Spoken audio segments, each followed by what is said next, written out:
Overlooking the Connecticut River lies the city of Springfield, Massachusetts.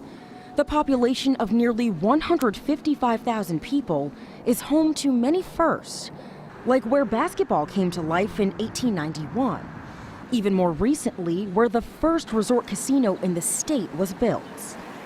When it comes to Black history, Springfield is rich with it, adding to even more firsts for the city. Cameran Cunard is a senior at Springfield Central High.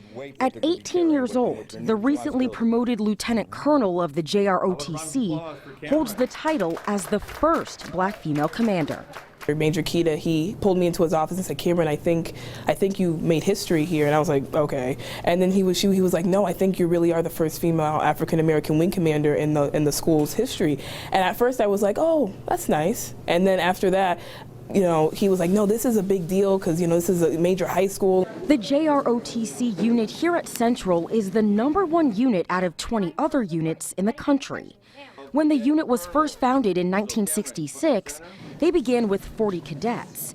Now there are some 400 cadets, making them one of the largest units in the U.S. as well. Lieutenant Colonel Cunard is the highest-ranking cadet in the pack and responsible for nearly 399 other members. It's amazing. I love the idea of making history at my high school and in Springfield and having my name etched in history. And I just get so humbled because it was never calculated. It just came to fruition. It's a constant reminder that, great things are still happening. Great things will continue to be happening. And it's happening just a few miles away, right here at the Springfield Police Department. Deputy Chief Rupert Daniel has worked at the department for more than 3 decades.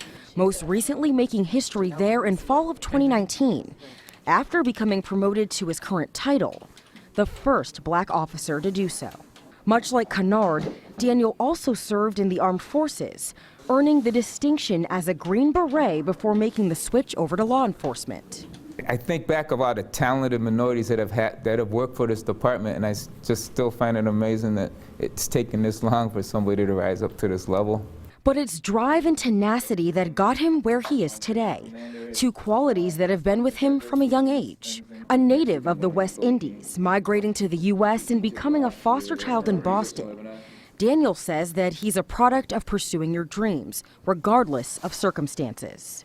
If there's something you want, don't let somebody tell you can't get it, and just put the time in. Look into the requirements. What do I need to do to get to where I want to go?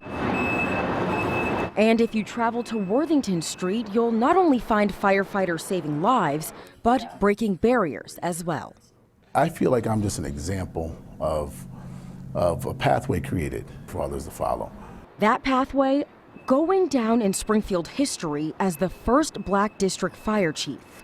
Tyrone Denson climbed the ladder for 23 years to get here. But it wasn't without challenges, something he said he was ready to face head-on while pursuing his dreams of moving up the ranks. I always wanted to make this rank. Yes, I did. I always wanted to make this rank. I know it was a challenging position, and I was up for the challenge. So I just wanted to continue getting greater responsibility. Made my way up the rank to lieutenant. And from there, I just kept climbing. I went to captain for a couple more years and currently made district chief. And when asked what they want their legacy to be years down the line, the answer was simple and the same: making their peers and community proud, and to keep this kind of history repeating itself. Ciara Speller, 22 News.